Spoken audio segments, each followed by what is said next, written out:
We are so disappointed to postpone Herstory, but to secure the health of our community, we are delaying the luncheon and the live program until January 17, 2023.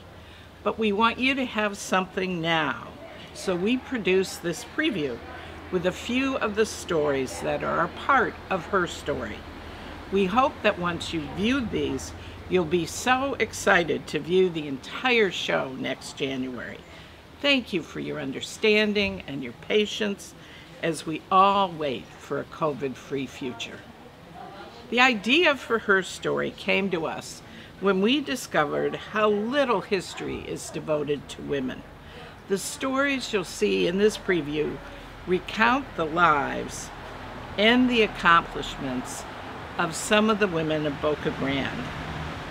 Please enjoy them and use the ticket you've already purchased for the January 2023 lunch and the full Herstory program. And special thanks to our sponsors for their continuing support of Herstory. Thank you.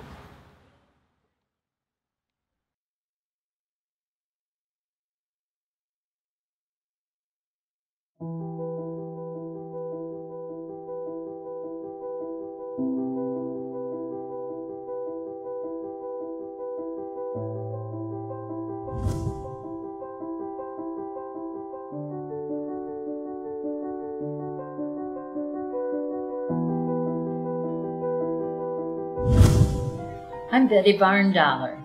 Winnie Smart and I both spent many years in Boca Grande before development began. We both loved art and writing. I was not a painter like Winnie, but my husband was.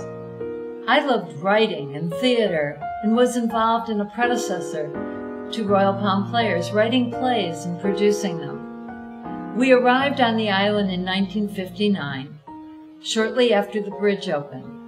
We may have been the very first people who just walked into the Gasparilla Inn and asked for a room for the night. Most people arrived by train and had made their arrangements in advance.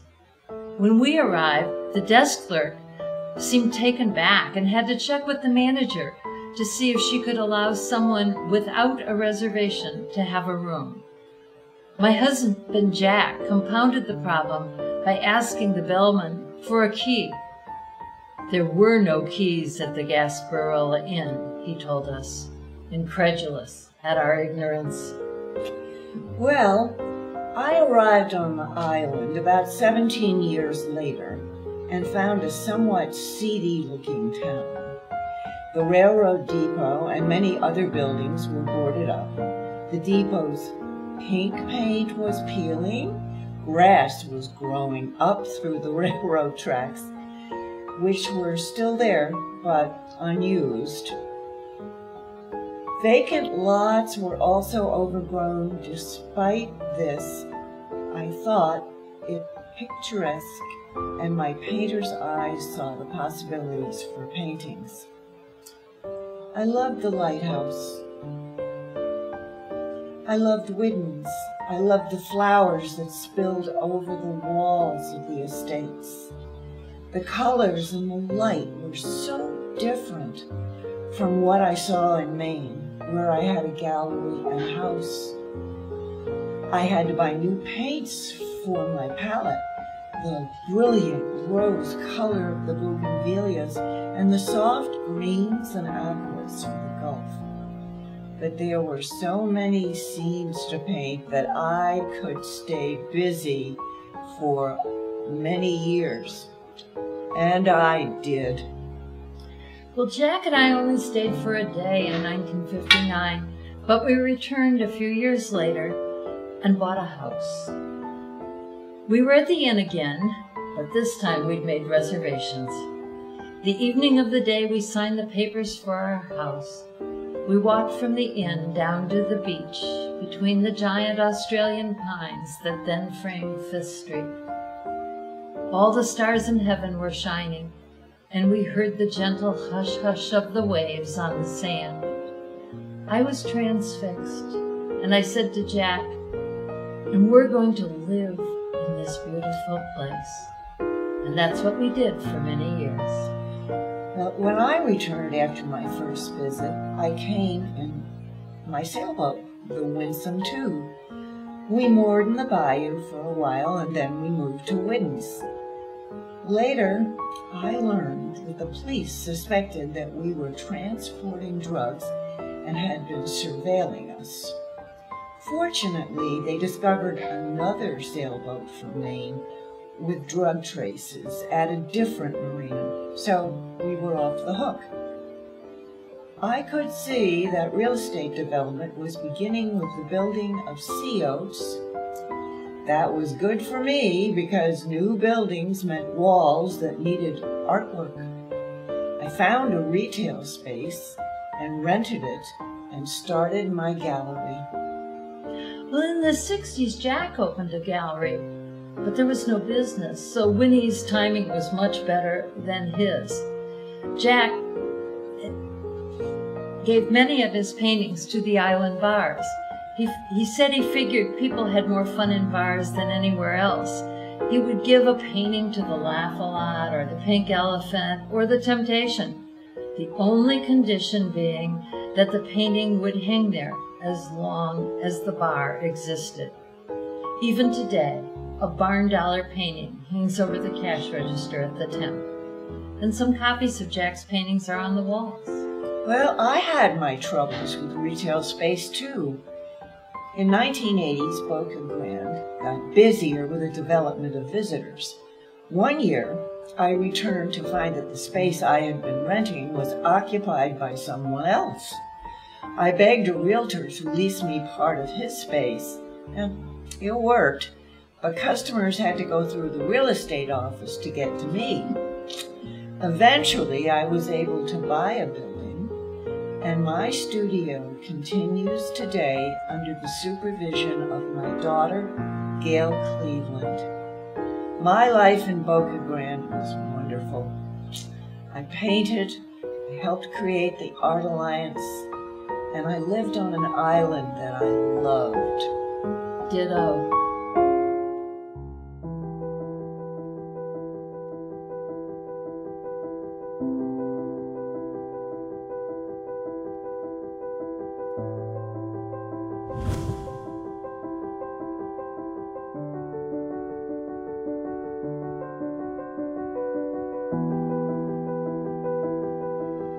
Florence Jelk was born and grew up on Boca Grande in the port area, as she calls it, South Dock, and this was during the 1930s and the 1940s.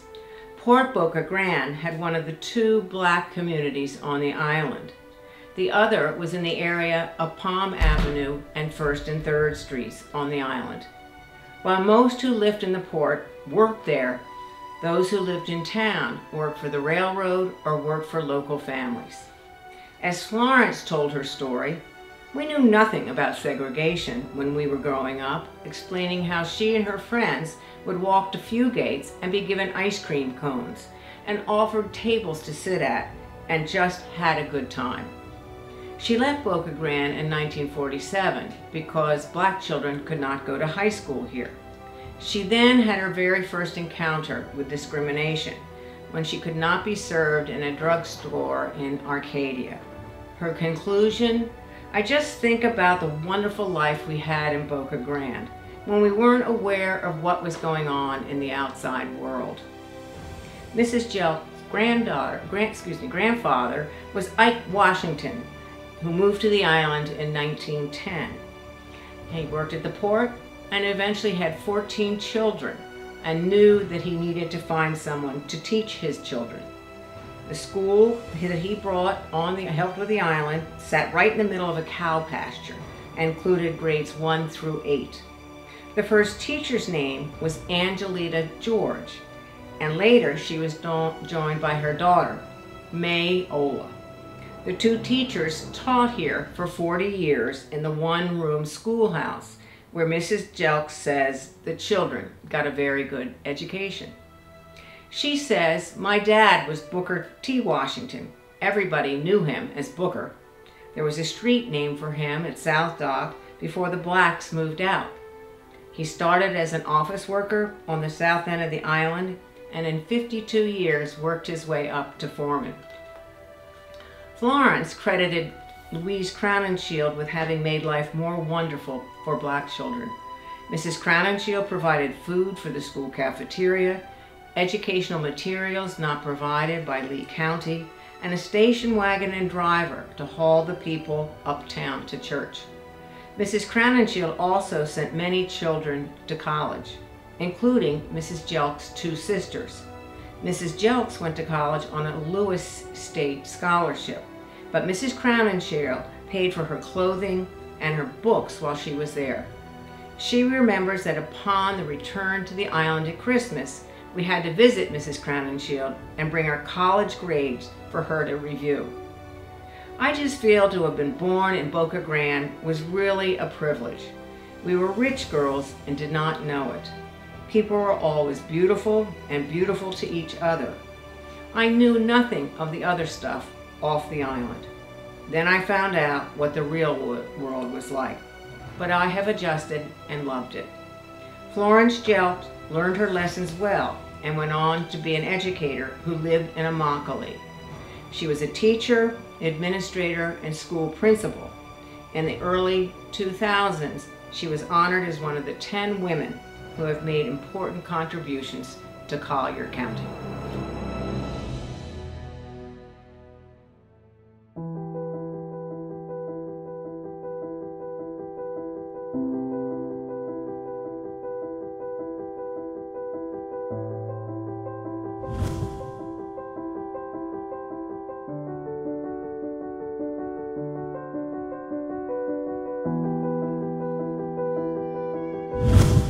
My name is Nina Houghton. This is Dee Wheeler and Margaret Fugate. And it's 1986, and we're meeting to plan a new room for the community center. Things have certainly changed since I taught school here. So sad the building deteriorated so when the school closed, and it's so great that it's been rehabilitated. There's so much potential here to be a center that supports our families and their children. The children here now go to school off-island and don't have after-school access to reference books and other materials to help with homework and projects. You're right. The Fuss Library is wonderful, but it's a lending library. We can create a reference library with space for students to work. My husband Arthur has been encouraging me to get involved in a community project. He reminds me often of what a difference Mrs. Crowninshield made in the community. She was especially interested in children's education. I think she'd approve of our bringing a reference room to the community center. What will it take?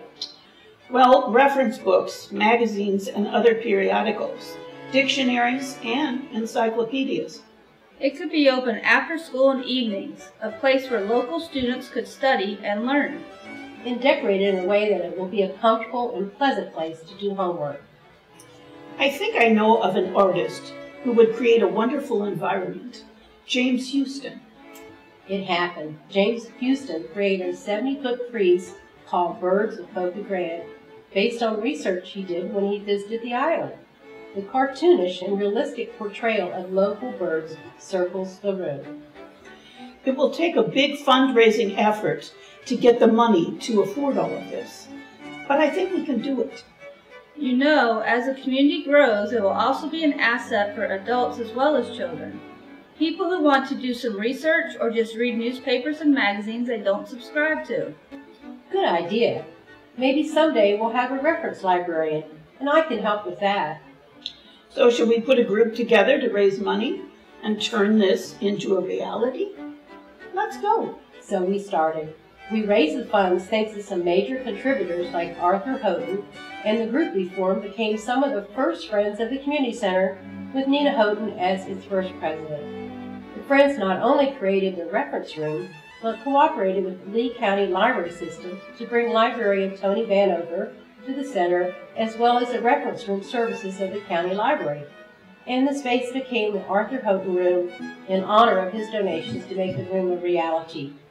Later, the records room added computers and internet access, becoming even more valuable to the community. And in 2013, the reference room became part of the Johann Fuss Library under the county system. a move which benefited the library and opened up the space at the community center for meetings and events. And it all started in this meeting.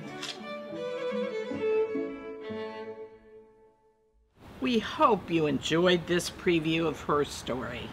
You'll see these stories and 10 others live, so please use your ticket to join us on January 17th, 2023. And again, special thanks to our sponsors who continue to believe in the importance of our island's history and especially in our Herstory program. Thank you.